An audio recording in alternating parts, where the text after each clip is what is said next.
This Saturday, October 12th, is the Flygon Community Day, and it is now confirmed that all Flygons evolved during the Community Day hours will get Earth Power. Now, is this a hype new addition to Flygon's arsenal?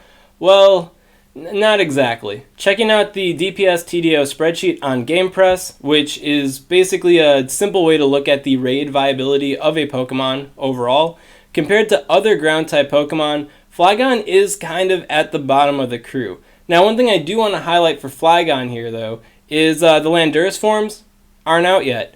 Excadrill, kind of rare. People might not have it, might not be able to power it up. Groudon, legendary Pokemon, might not have it, might not want to power it up. Garchomp, rare.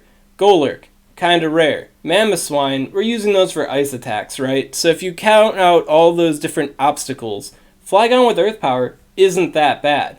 However, at an objective standpoint, Flygon is still at the bottom of the crew here, maybe a little bit above Rhyperior in terms of DPS, but their DPS is basically the same. It's 12.68 versus 12.65, so no big difference there. If you go by DPS to the third power by TDO, Rhyperior definitely blazes ahead. Flygon falls a little bit lower, right? So Flygon not exactly winning in the raid department.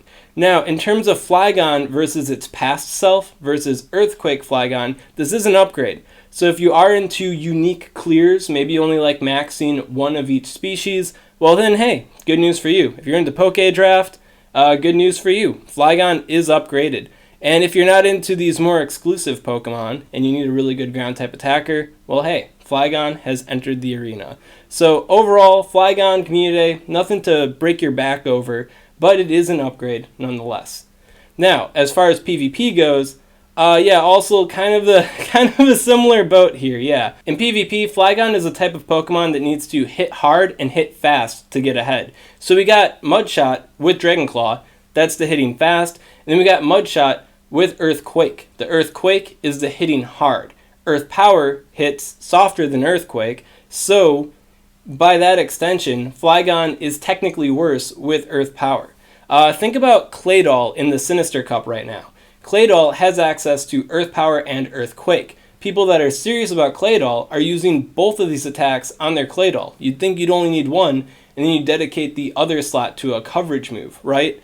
Well, Earthquake is needed for the bait. It's needed for actually launching a charge move because it is lower energy cost than Earthquake. Claydol uses Confusion, so it's kind of slow getting there.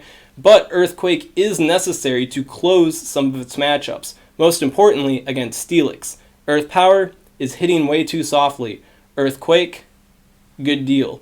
So Flygon definitely falls into that kind of issue when it comes to PvP. To illustrate, let's use PvPoke. So here on PvPoke, I'm using the multi-battle situation against the Great League meta. And we're using Mudshot with Earthquake, 1 shield versus their 1 shield. And running these results, you can see that Flygon wins 16 of the Pokemon, loses to 14, and then draws to 5. So that sounds pretty hot, but the majority of the wins that Flygon are getting are against the Rock, Steel, and Electric type Pokemon that it's kind of meant to beat. And then a good handful of these matches, it is able to finesse out with shield baiting. PvPoke uses perfect shield baiting, so keep that in the back of your mind before you get overhyped about the Flygon here. Yeah, at any rate, 16 wins, pretty good. What happens if we get the Earth Power on here? Only 13 wins. And the draws also go down too. We just got big old 20 losses now, right? So Flygon is still winning the matchups that it should win, ones against Pokemon that are, weak to ground type attacks. But the other matches where it could finesse out with the heavy power of Earthquake, well, now it's losing those. So objectively, Earth Power Flygon is a worse Flygon. So does this mean you want to sleep on Earth Power Flygon completely if you are a hardcore PvP lord? Well, no, of course not. You're definitely going to want to have at least one, because there's always the potential for there to be a specific cup out there in the future, in the Sylph Arena, where Earth Power Flygon is like the bee's knees. I don't know what cup that would be, but it could happen. There's always the potential, so it's nice to be prepared. Additionally, there is also the possibility of Flygon getting a move pool rework. Every now and then, Niantic likes to choose a select handful of Pokemon and just give them a whole bunch of extra fast and charge moves to use. Flygon is one type of Pokemon that could really benefit from such a move pool revamp, and if that revamp does happen, Earth Power, depending on what moves are associated with it, could go ahead. So definitely keep that in the back of your mind when it comes to Flygon on this community day. If there's anything to say in closing about this community day, Shiny Flygon is pretty dope looking. I definitely want to get one. I actually work this community day, so it ain't happening for me, but if it happens for you, it's a pretty cool Pokemon. At any rate, that's Flygon. It's definitely not number one in any category with Earth Power, but it is a lot better in raid content than it was before with it. And then with the PvP content, you never know, right? If you got any questions on this content, comment below, let me know what's up, and I'll be happy to help you out. And if you enjoyed this content, you want to see more like it, well then make sure to subscribe to SwagTips, man.